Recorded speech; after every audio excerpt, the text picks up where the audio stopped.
Hello दोस्तों, नमस्ते, प्रणाम सभी को, जय श्री राम। मैं हूँ सीमा मौर्य, मेरा चैनल सीमा रंगत। आप सभी को सीमा रंगत चैनल में स्वागत है। और आप लोग कैसे हैं? उम्मीद करती हूँ आप लोग स्वस्थ होंगे, मस्त होंगे, अपने अपने काम में व्यस्त होंगे। आप सबके बीच में एक चुमावन गीत लेके आई हूँ दोस्तों। कैसा लगा कमेंट करके जरूर बताइएगा। और अपनी छोटी बहन के ऊपर आप लोग प्यार आशीर्वाद दुलार बनाए रखिएगा। और ये हमारा गीत कैसा लगा आप लोग कमेंट करके जरूर बताइएगा। आप लोग हेलो दोस्तों, नमस्ते, प्रणाम। मैं हूँ संगीत बाई किरण। संगीत बाई किरण के चैनल पे आप लोग का स्वागत है दोस्तों। चुमावन गीत लेकर आए हैं, कैसा लगेगा कमेंट बॉक्स में जरूर बताइएगा। और अपनी छोटी बहन के ऊपर प्यार दुलार आशीर्वाद बनाए रखिएगा दोस्तों। ज़्यादा से ज़्यादा हम लोग का सपोर्ट करिएगा दोस्तों। मेरे भी चैनल पे जाइएगा दोस्तों। तो चलिए सुनाते हैं, कैसा लगेगा आइए सुनिए। कैसा लगा कमेंट करके जरूर बताइएगा आप लोग।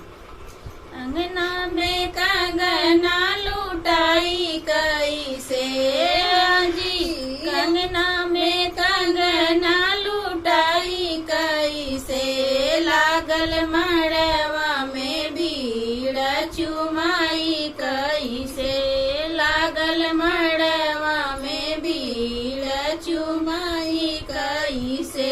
हाँ जी, दीदी जी चूमेली रची रची के, हाँ जी, दीदी जी चूमेली रची रची के, देलिन भर मुखसी सजीवन भर के, देलिन भर मुखसी सजीवन भर के। अंगना में कंगना लुटाई कैसे, हाँ जी, अंगना में कंगना लुटाई कैसे, लागल मड़वा में भीड़ चुमाई कैसे, लागल मड़वा में भीड़ चुमाई कैसे। हाँ जी, भाभी जी चलेली रची रची के, हाँ जी, भाभी जी चूमेली रची रची के, देली भर मुखसी सजीवन भर के, देलिन भर मुखसी सजीवन भर के। अंगना में कंगना लुटाई कैसे, हाँ जी, अंगना में कंगना लुटाई कैसे, लागल मड़वा में भीड़ चुमाई कैसे, लागल मड़वा में भीड़ चुमाई कैसे।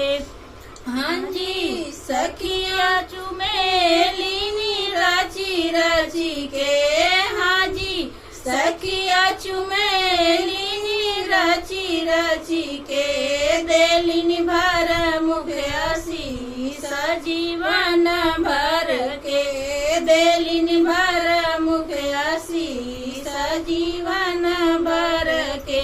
अंगना में कंगना लुटाई कैसे, हाँ जी, अंगना में कंगना लुटाई कैसे, लागल मड़वा में भीड़ चुमाई कैसे, लागल मड़वा में भीड़ चुमाई कैसे।